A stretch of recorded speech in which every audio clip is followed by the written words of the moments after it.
TPLF hardliners, Eritrean proxies, and Egypt's Red Sea endgame. Imagine you wake up tomorrow and your country is fighting 4 wars at the same time, on the same piece of land, with 4 different armies, and none of them are officially at war. That's what just happened in the Horn of Africa.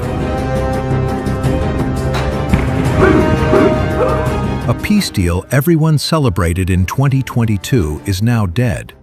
Pastoralists are running from mortars, drones are screaming overhead, and the ripple could reach from Cairo to Nairobi in weeks. If you've never heard the words Tigray, Afar, or Pretoria Agreement before today, good. That means you still have time to understand what's coming. This is the 60-second explainer the world hasn't given you yet. Don't scroll, because in 4 minutes, you'll know exactly why millions of people might lose everything by Christmas.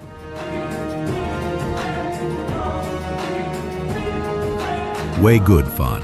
What started as a border probe in Afar has cracked open a wound everyone pretended was healed. This is not just another clash. This is the moment the Pretoria Agreement bled out on the red soil of Megale. And 4 wars, Ethiopian Federal versus Tigray hardliners, Tigray versus Tigray, Eritrea versus Ethiopia by proxy, Egypt versus Ethiopia by pressure, decided to fight on the same pasture at the same time. The 72-hour spark that buried Pretoria Wednesday, 5th of November, 1900, columns answering to Debretsion Gebremichael crossed into Afar Zone 2 and took 6 villages, Tansa, Adu, Faro, and others.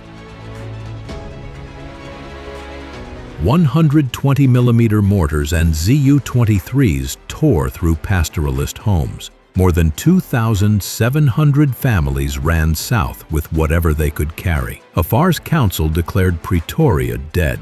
Thursday, 6th of November, General Tadesse Warede went on air. "We have 0 forces in Afar." Mekele's compromise voice doing what it does best, distancing itself from the fire it cannot control. Friday, 7th of November, 4:30. Ethiopian drones hit TDF positions 7 kilometers inside Tigray. Debretsian's men answered with 122mm rockets. 11 confirmed dead, dozens broken. The ceasefire did not end with a bang. It ended with children running barefoot through burning grass.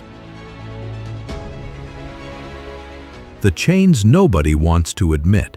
Cairo to Asmara to Debretsion hardliners to mortars on Afar, Addis to TPF camps to drone strikes, 2 invisible hands pulling triggers through other people's fingers. Civilians pay the only real price. Egypt's calendar that lines up too perfectly. 27th of October, Abiy says Ethiopia will have sea access by negotiation or other means. 28th of October, Egypt's FM says Ethiopia stays landlocked until Judgment Day. 4 November, Isaias flies to Cairo, hugs Sisi on camera.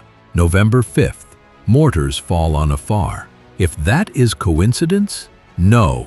If so, the Horn just witnessed the biggest one in history. Eritrea's footprints in the dust. Satellite pictures don't lie. Eritrean officers photographed in Adigrat. Brand new AK-203S and Cornet missiles traced to boxes that left Massawa port. PFDJ brigades massed on the border for security. Call it what you want. The guns are in Debretsian's hands. Tigray's 3 armies that never disarmed. March 2025. Hardliners overthrow Getachew Reda. 8 April. General Tadesse installed as figurehead. 11th of April. Reda flies to Addis, becomes Abiy's advisor. Result, Debretsion faction approximately estimated 25,000 fighters. Federal armed TPF, approximately estimated 10,000 in Afar camps. TIA Rump, approximately estimated 8,000 pretending to be neutral. 1 region, 3 armies, 0 trust. Afar, where 4 wars collide. Federal, Ethiopia versus Debretsion, TPLF versus TPF, Eritrea versus Ethiopia through shadows. Egypt versus Ethiopia through chaos. Every grazing ground is now a graveyard in waiting. Amhara, one viral video away from explosion. Fano are watching the same videos you are. Children running from burning huts. If they move, 3 fronts open in days. No one wins that war. Everyone loses grandchildren. Cairo's quiet 4-step plan, still in motion. Keep Ethiopia out of Red Sea Council, checkmark.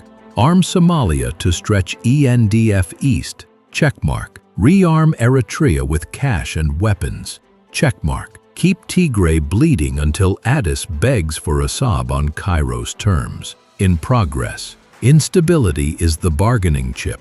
War is not a solution. Remember, 2020 to 2022. Look back, not far. 600,000 plus dead and 2.1 million displaced children with bones showing through skin in every camp. From Shire to Gondar, hospitals bombed, schools turned to barracks, mothers eating leaves so their babies could have a spoon of milk. That was the last time the Horn chose fire over talks. We still smell the smoke.